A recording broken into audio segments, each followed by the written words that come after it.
Good to see you again. Welcome to One Slot. I am Felicity Ezewuike. Today we continue our series ahead of the commemoration of International Day for Universal Access to Information, slated for September 28. What does access to information look like in Nigeria? Like many countries, it is a fundamental right of all Nigerians to access information held by the federal government, public institutions, and private bodies performing public functions. It must be said up front, however, that there seemed to be a tenaciousness in recent years to enforce this right to access information by the citizens. The use of virtual private networks, VPNs, during the Twitter ban in 2021 and the pushback by media organizations also last year against the controversial Nigerian Broadcasting Commission, NBC, and the Nigerian Press Council, NPC Act amendment bills that sought to empower the president to appoint chairman and all members of the board upon the recommendation of the information minister, and as well to regulate online media. There is, of course, the infamous hate speech bill. These actions seem to contradict claims by the country's Minister of Information, Lai Mohammed, that, and I quote, "We're yet to see any country that is more liberal than Nigeria in granting access to information by the media, even among the developed countries," end of quote. How accessible is public information in Nigeria? What has been the level of impact on governance, if any? How well is the Fourth Estate playing its role? My guest is Edet Ojo, Executive Director at Media Rights Agenda. He is also chair of the African Freedom of Expression Exchange, a network of freedom of expression organizations in Africa. He has worked for over 25 years to access to information, media freedom, and democracy issues in Nigeria, regionally in Africa, and internationally. In 2011, he was honored with the Pan-African Award for Information Activism for his over 15 years of tireless struggle in advancing media and information issues, which culminated in the passage of Nigeria's Freedom of Information. Edet holds a master's degree in international journalism from City University, London. A very warm welcome and thank you for giving us your time, Edet. Thank you very much. It's my pleasure to be here. What has the access to information journey been like for Nigeria? Sorry, could you say that again? I didn't hear you. I want you to give us an overview from your perspective, what the access to information journey has been like for Nigeria. So we've had an access to information law now for 11 years, since 2011. And over the years, the level of implementation of the law, which means that the degree to which citizens have access to information, has gradually improved. But I think we're still a long ways away from where we need to be, where citizens are able to get information relatively easily from government bodies and various entities that are subject to the access to information law. So whilst we can say that some progress has been recorded, I think that a lot more needs to be done. Firstly, to create awareness on the part of both citizens and government bodies about the existence of a right of access to information, which entitles citizens across board and indeed all members of the public to ask for information from any public institution and expect to get it except the information is one of those that has been exempted. So that has not been functioning very effectively. But if you also look at the spectrum of those who are making requests for information, unfortunately, the media, which one would expect would be at the forefront of that enterprise, given that the business of media is information, has not really utilized the law as one would have expected. So it would appear that civil society organizations have been leading the charge in terms of implementation of Nigeria's Freedom of Information Act. Okay, beyond the social media activism that we see and the civil societies that are championing freedom of information use, how in real terms would you say the average Nigeria is aware of the provisions and the power inherent in the FOI Act? When you look at the population of the country, which is estimated to be somewhere around 200 million or possibly more, and you look at the level of usage of the law, meaning that the number of people who are known to be making requests for information, I would say that it's very low. Now, the fact that not a whole lot of people are using the law to ask for information does not necessarily mean that they're not aware. But again, when you look at the level of literacy in the country, alongside the numbers that we've seen of those using the law to request for information, then I think it's fair to say that we don't have a lot of awareness within the general public about the existence of the law and how to use it to get information. I think that in part, that is one of the weaknesses of Nigeria's Freedom of Information Act, because there is really nobody, no institution that is charged with promoting the law, that is charged with creating awareness about the existence of the law and how to use it, which you would find in some laws in other countries, because awareness is critical to its effective utilization. I do know that a lot of civil society organizations and the National Orientation Agency, which is a government body, have done quite a lot in trying to promote the law and create awareness about it. But it's a very large country with a very large population. So a lot more needs to be done. And then we also need to take into account people who have certain disadvantages like low literacy levels, like disabilities, ignorance, and so on and so forth, which affect their ability to utilize the law. Okay, you made, let me see if I got you correctly. You said sometimes it's not a lack of awareness, that people might know about it, but they're not utilizing it. Am I correct? Yes. So what we've seen, so if you ask a number of people why they have not used the law, if they are aware of it, they will probably tell you that, oh, they don't think that they'll be given the information if they ask for it. And my question always is, how can you say that you will not be given the information if you have not even made the effort to ask for it?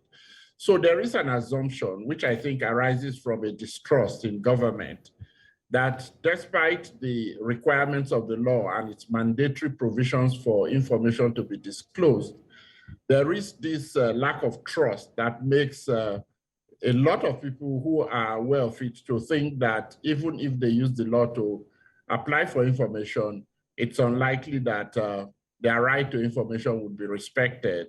So they don't bother to make the effort. And I think that this is where it's very important for the government to create this trust, to demonstrate its willingness to effectively implement the law and respect its provisions. Okay, I was trying to remember the part, something you said now triggered a thought about the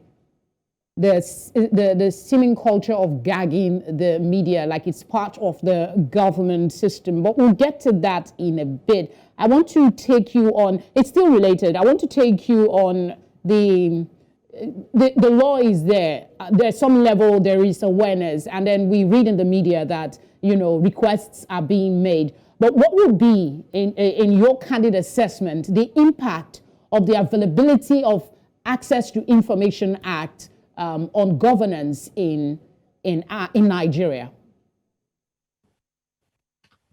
So one of the assumptions underlying the existence of a right to information is that it's important for citizen participation in governance. If citizens don't know what their governments are doing, then they're not likely to be able to engage the government process. Engaging government processes requires that you're able to input into policy formulation, for instance, and to assess how policies, laws, and other actions of government are going. So if the government, for instance, says that it is providing free education or free health services, and you don't have access to the information that enables you to make an independent assessment of whether people are actually getting free access to information or free health services, or indeed the quality of those services that they're getting, then at some point there would be a disconnect between you and government, because you really do not see how the government is serving your interest or representing your interest. I think on both sides of the divide, when you're looking at government and you're looking at citizens, it's extremely important, one, that there is trust between government and citizens. But it's also in the interest of government to be able to provide information to citizens, because very often we hear that the government does not have the resources to do one thing or the other. If citizens do not have a trust in government and do not believe that, because they don't have access to reliable information about the realities, then they're not going to trust government that it actually does not have the resources. Okay. Governance becomes a lot more difficult. But once citizens trust government, and I have seen this in many countries where government says that the resources are not available to provide certain services, and therefore it wants to increase taxes or tax on any particular good or service, citizens are willing to pay because they understand that government needs to function with those resources. But if they don't believe government and they just think that that money is likely to be stolen or misused, then they're not going to be willing to pay more taxes, or indeed to even pay whatever taxes are already in place. Okay, so it makes governance a lot more difficult. Okay, I get you're talking about the impact of not using the FOI, but I wanted us to look at what impact it has had since its promulgation in 2011. In your assessment, has there been some notable impact, positive impact, that this Information Act has brought to the people, the governance, the economy, however aspect you want to take it? Oh, definitely. I would say that there's a lot of information in the public domain, which a variety of individuals and organizations have been able to obtain using the Access to Information Law, meaning that as citizens, as members of the public, we now know a lot more than we probably would have known if the law was not in existence.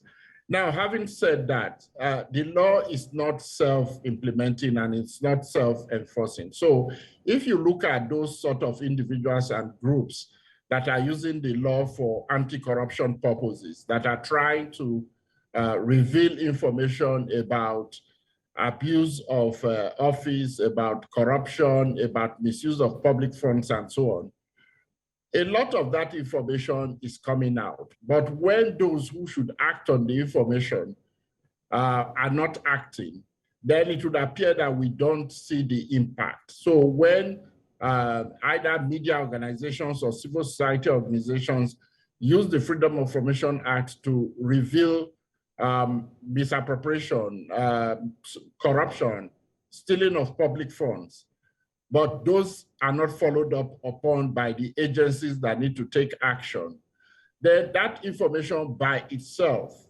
would not generate the result that we desire. So it's part of a process of having an enlightened citizenry, but we also need to have a responsive government and responsive government agencies, especially when we're talking about the anti-corruption agencies, for us to begin to see an improvement in governance, for people to begin to feel that once their wrongdoing is disclosed, that there will be consequences for them, negative consequences. But when we don't see those negative consequences, then it doesn't have the desired impact that it ought to have. Okay. How instrumental has the media been in the little progress that has been seen with the FOI Act? You mentioned earlier that it seems mostly the civil society are the forefront. The media seem to have dropped the ball. The senior advocate of Nigeria, Femi Falana, at some point did say that the media has not taken good advantage of the FOI Act. So in assessing the impact of the FOI Act, would you say that the media played a huge role, or did they drop the ball at some point and they need to pick it up faster? Well, the media is a very broad sector, so it's a bit difficult to talk about the media as if it is one organization or one institution. Okay, let's break it down to... We have a lot of... sorry. Yeah, I was trying to say, when I say the media, I mean broadcast media, television, radio, newspapers. That's specifically my reference. Yes, I do understand that. And within that space, there are a lot of tendencies. There are a lot of media organizations, for instance, that are doing investigative reporting and are using the Freedom of Information Act as a major tool in getting information that they're using for their reporting. But you also have quite a significant number of media organizations that have not bothered to use the law to make requests for information. Now, among those that are making requests for information, even routinely, their experience has been varied. So some would say that it takes a lot of time and effort for them to be able to get the information that they have requested. The law provides that information should be given to the requester within a period of 7 days. But in reality, sometimes it takes a lot more than that, especially when the individual or the media organization is asking for sensitive information and the government bureaucracy kicks in. I think that with time, the culture of secrecy that has attended governance will begin to break down and things would improve. But at the moment, there are a lot of media organizations and individual journalists I know who have found the Freedom of Information Act to be extremely useful for their work. But when you consider the size of the media community in Nigeria, it would appear that the number that are actively using it are not that significant. I think that every media organization, every journalist, given that information is really at the center of what we do, ought to be really using the law. What do you think is responsible for your camera? What do you think is responsible for this lack of effective use of the FOI Act by the media organizations in Nigeria? Does it maybe have anything to do with the fee? Because I know that sometimes, as in other African countries, you pay a certain amount to access information. Is that maybe it, or is it a lack of will? What is responsible in your thinking? It's probably not a single factor. So when you talk to media practitioners or those who manage media organizations to try and understand what the challenges are, I think what I would say is at the top of the list is an assumption that we would not be able to get the information even if we ask for it. Now, some would also say that, look, we are in the business of producing news on a very fast pace. Now, waiting 7 days to get the information that we need to report is way too long for us, and therefore it doesn't really work for us.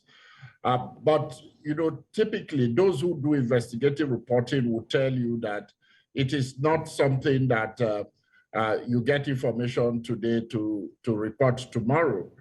It takes a bit of time to put an investigative piece together. And in any event, I think that if you pace yourself and plan to use the law actively, you know, some of the requests you've made today would mature tomorrow and others would follow. So it needs to be a continuous exercise. So I think that there is that, but among some journalists as well, surprisingly, there is a lack of awareness about the existence of the law and how to use it. So again, we need to find a way to improve the level of awareness among the media community. I think it's actually imperative because they are the custodian between the government and the people, ensuring that information is disseminated rightfully. We'll come back to the assumption that journalists have that they will not get a response for their FOI request. But for now, let's see if we'll go on a very short break. Now, the truth is, democratic principles revolve around transparency, accountability, and greater involvement of citizens in government programs and activities. So when we come back from this break, I'll be asking Edet what the government is doing to actively promote freedom of information in Nigeria and what they can do better. Don't go away.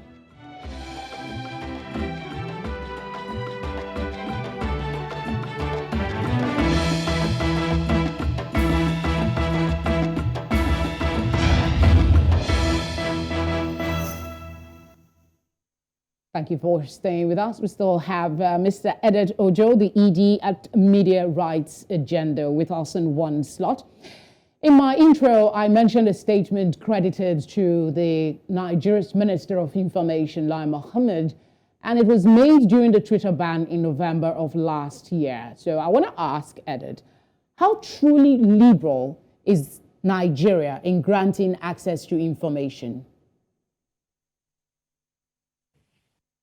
Well, I would say that we would be on the very low side of that scale if you're looking at the ease with which people get information and the willingness of government and various government agencies to disclose information to the public. Now, we have to make a distinction between propaganda that governments routinely churn out and the ability of people to get information that they require or they are interested in for a variety of reasons.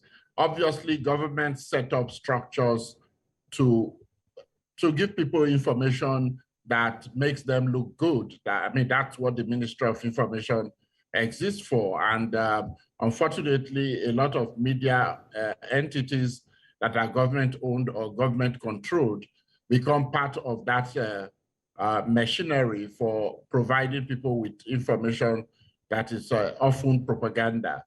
But when you're looking for reliable information, factual information, facts and figures as they are unvarnished and unmanipulated, that is a different thing entirely. And I don't think that it's easy for Nigerians to get that kind of information from government.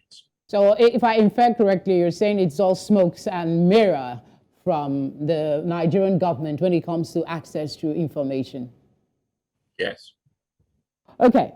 Last year alone, but for the strong opposition of civil society groups, federal legislatures would have passed some anti-media bills. Critics say media control subsists in Nigeria as part of our governance culture and is unlikely to change. What's your view on this? Sorry, could you say that again? I can't hear you well. So last year, but for strong opposition from legislators, the Nigerian National Assembly would have promulgated some laws that are seen as against the media. I'm asking, critics are saying that the media control subsists in Nigeria as a culture, really, for the government. I'm asking, is that true? If yes, can we break it, or are we already in the process? Well, it's part of the functions of the National Assembly to regulate a variety of sectors, including the media, through the lawmaking process. Now, what we need to ask ourselves is when the National Assembly or any legislative authority in Nigeria exercises its legislative powers, what is the intention there? Is it regulation or is it control? In my experience, many of the bills that have been proposed that purport to try and regulate the media are intended to control the media. The reason being that governments generally are not comfortable with media reporting that casts them in negative light. They want to look good. They depend on looking good to win elections, to be popular with people. So when the media reveals things that make them look bad, negative reports, obviously that is not something they're happy with. So they come up with all sorts of excuses and devices to try and control the media sector. Now, obviously, there are issues within the media sector that needs to be regulated. One, of course, is in the broadcast space, for instance. It's important that there is some sort of order in allocation of frequencies and so on, so that we don't have chaos in the broadcast environment. But there is also some legitimate need to regulate content so that, for instance, we're not putting out pornography as an example for general consumption when we have a society where we have infants and young people and so on. But when you really read the bills and the proposals that are contained in them, you would see that the intention is not regulation, but control, to ensure that whatever the media is putting out is something that the government is comfortable with. Yeah, so I think it's important for the media community and citizens at large to resist those sort of efforts that would interfere with their right of access to information through the media, because ultimately citizens are the beneficiary of the work that media does. And if the media is not able to report freely, to report truthfully, then the citizens will be ill-informed and sometimes will be fed unreliable information. Not to seem to be holding brief for what the media space is doing, but last year, and that was what I was referencing when I talked about the bills that are that came before the National Assembly, there was strong opposition. Newspapers came up en masse to say we reject it. There were a couple of bills, really, not just one, that the media came up against. One would wonder, as against waiting to try and stop the government from enacting bills that seem to be, geared towards gagging the media, is it possible to be preemptive? I mean, the media and civil society now, to be preemptive, to go to the National Assembly and block those loopholes in the law that allows the government to exploit provisions to gag the media? Well, I don't think it's possible for the media to prevent the National Assembly, for instance, from performing its lawmaking functions. No, I mean, but finding loopholes. It's quite possible for the media to regulate itself such that government would not have the need to begin to regulate. Now, there have been efforts, and we must have a sense of history on this issue. At the inception of the Fourth Republic in 1999, there had been an effort by the media sector in collaboration with government to put in place a regulatory framework in form of a negotiated National Press Council Act. Now, the Press Council decree that was made under the military automatically became an act when this government, when the democratic government returned. But there were a lot of provisions in the decree that were inimical to the freedom of the media to operate. And the newspaper proprietors in particular resisted and went to court. And there was an understanding that a negotiated settlement could be reached. So a committee was set up between the media sector and government to agree on a regulatory framework which would not interfere with media freedom, but at the same time would address issues of concern of professional misconduct and so on within the media. The negotiated agreement that was produced, which was agreed to by both the media sector and the government at that time under President Olusegun Obasanjo, was presented to government, and rather than pass that into law as agreed by both sides, the government unilaterally changed a lot of the provisions, which meant that it really didn't want a regulatory framework. It wanted to control the media.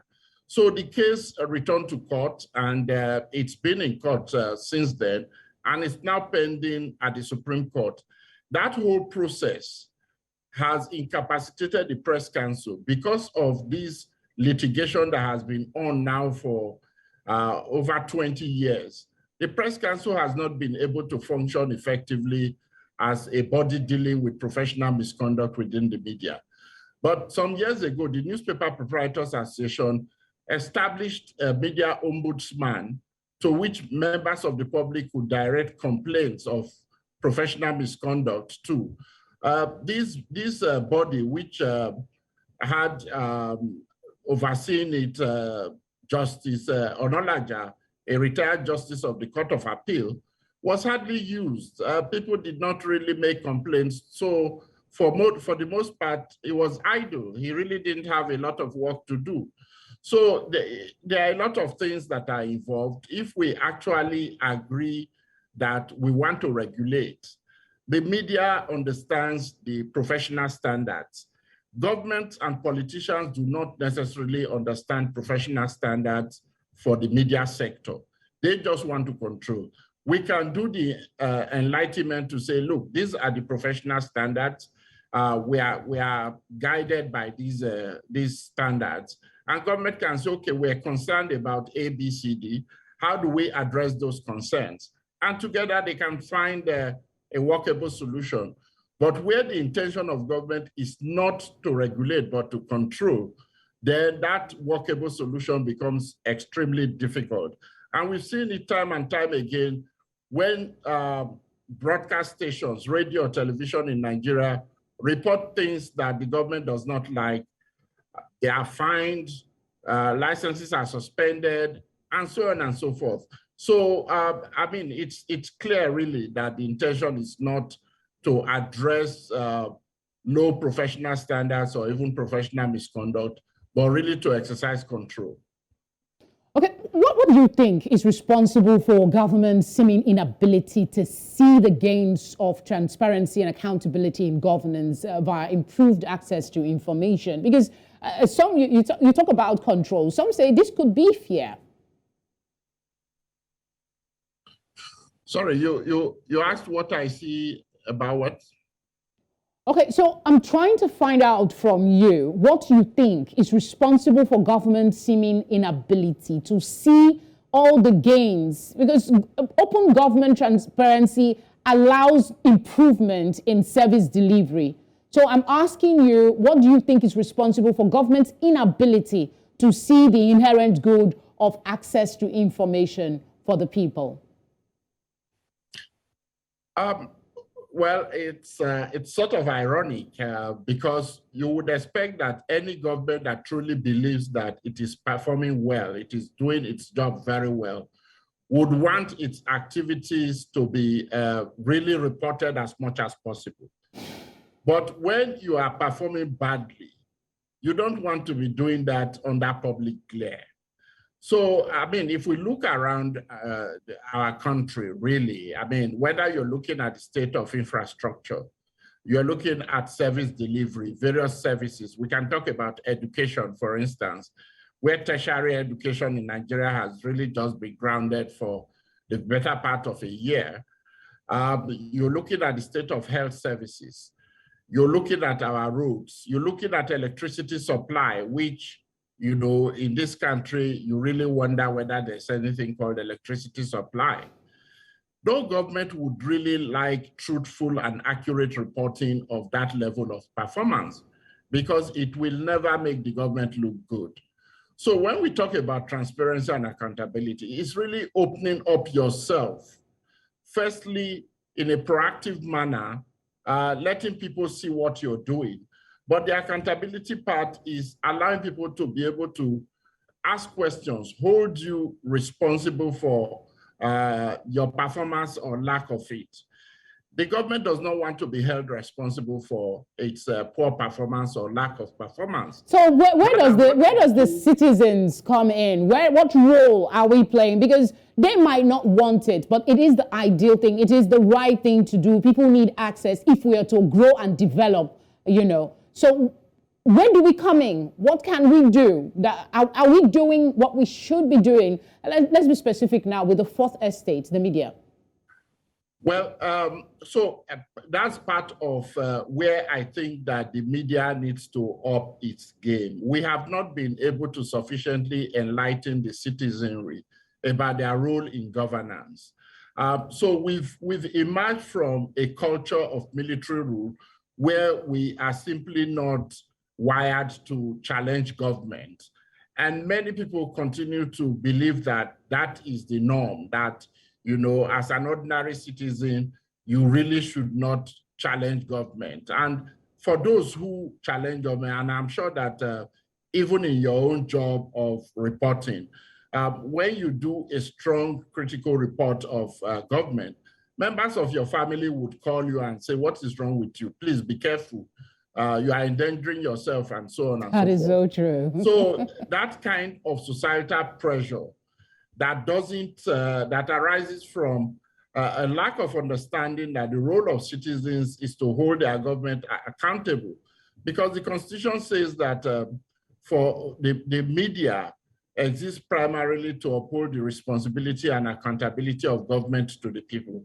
But whenever the media try to play that role, there is a clampdown, and we don't have an enlightened citizenry that rises in defense of the media, that says that when you clamp down on the media, what you're doing in effect is interfering with our right to get information through the media, because self-censorship kicks in and media starts to avoid sensitive information, which may be exactly what citizens need to really understand what's going on in government. I mean, it's something needs to give either way. How can access to information be improved? Let's narrow it down to Nigeria. Preparation for the 2023 general elections. What do we do to guide citizens' choice of who their next leader should be? We'll hear Edet's view after this very short break. Do stay with us.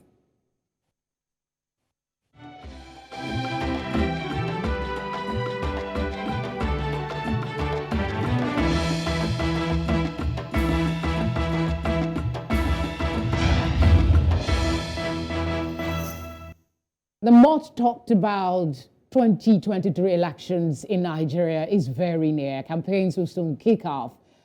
So I want to know, Edet, how can the media help improve access to information that is vital to help citizens make decisions on who governs them beyond the mudslinging that we're seeing on social media?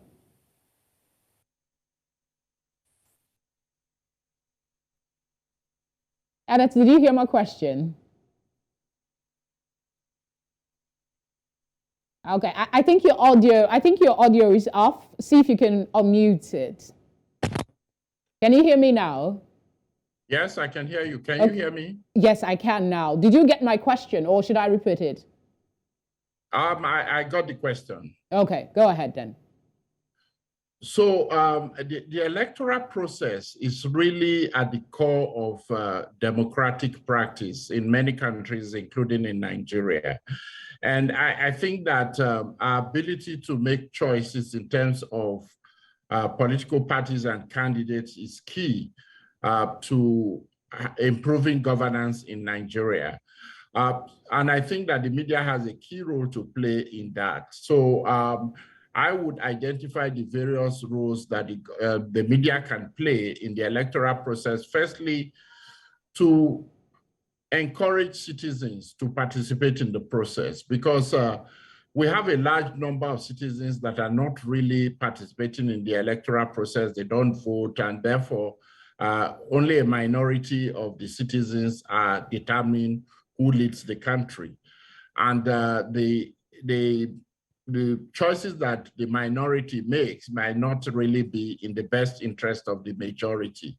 So when we have a majority of citizens who are enlightened and mobilized to participate in the process, then I think we're likely to have a situation where the electoral process becomes more responsive to the needs of citizens. Secondly, it's also important for the media to enlighten citizens about how they can participate, what are the voting procedures, what are the preconditions for you to vote, such as being able to register to vote and have a permanent voter's card and all of that. Because once you miss that vote, then you are not going to be able to participate further down the road. So the media needs to be on top of all of that.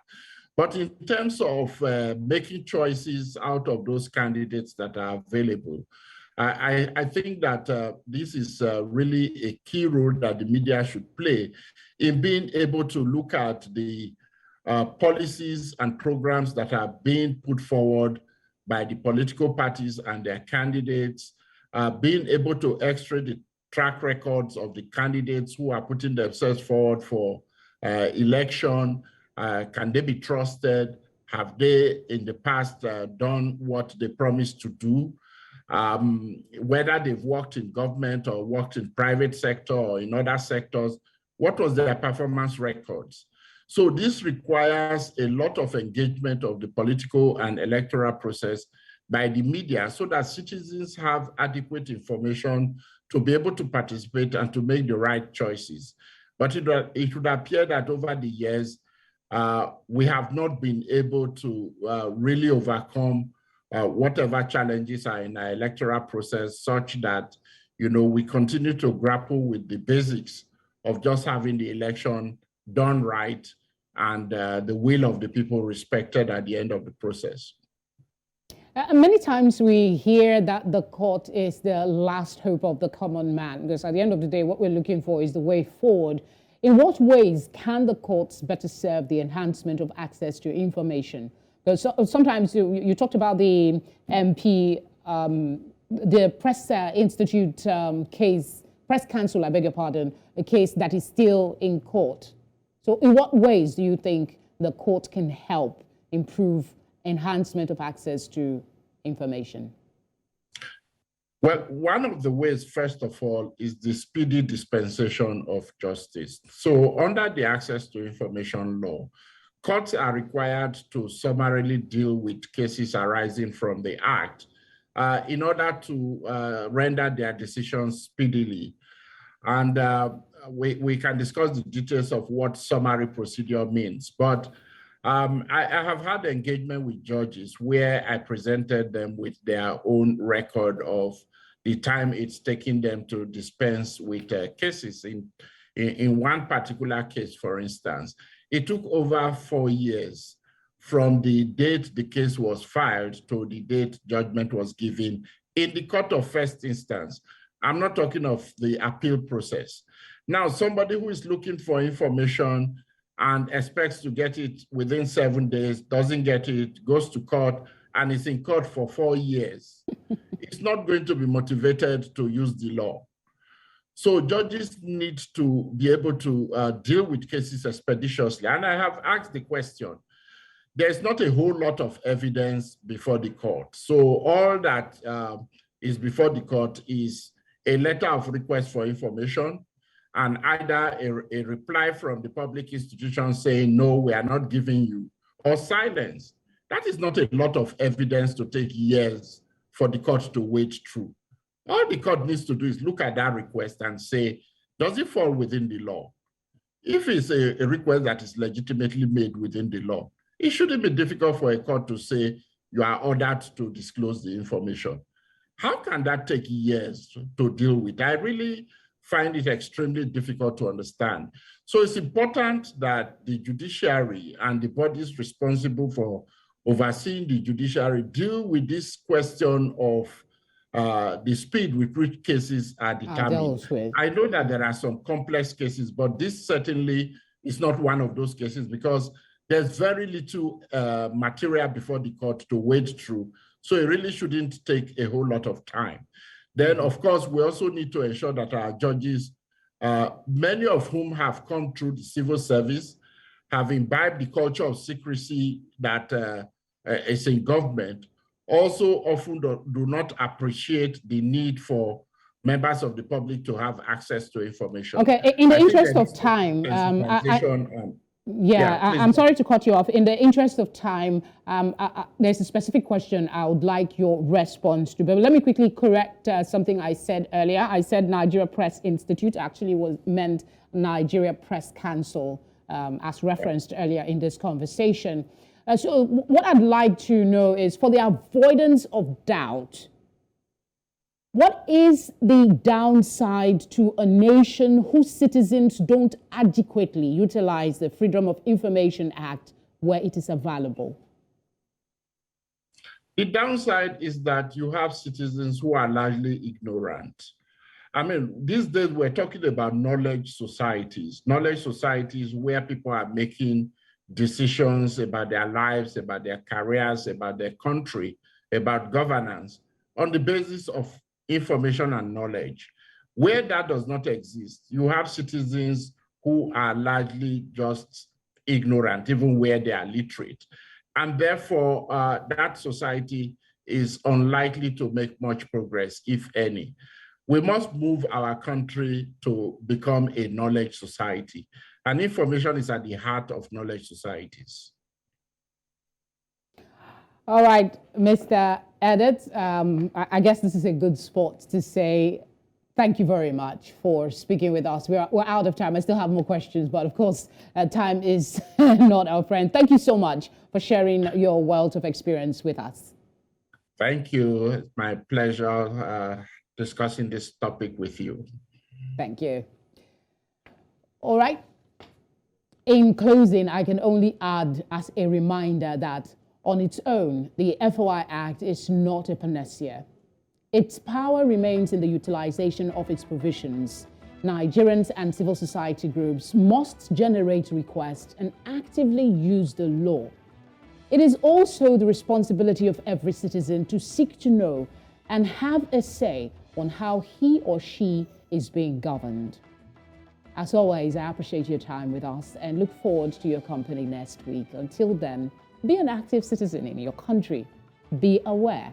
Bye for now.